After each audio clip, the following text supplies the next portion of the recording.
Lenae, jy gaan nie omgee as ek jou weer op die lyn kry nie, nê? Glad nie. Jou 4 doop is mos nou verby en dit het goed gegaan. Dit het goed gegaan.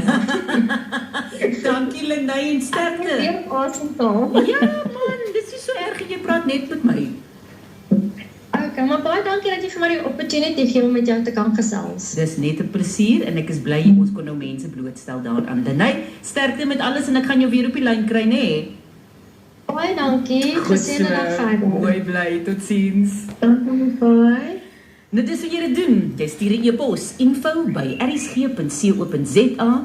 Het sy dit 'n kerkbazaar is, 'n vlooimark in jou omgewing, of net 'n byeenkoms wat jy graag wil hê mense moet bywoon en jou kon try. info@rsg.co.za.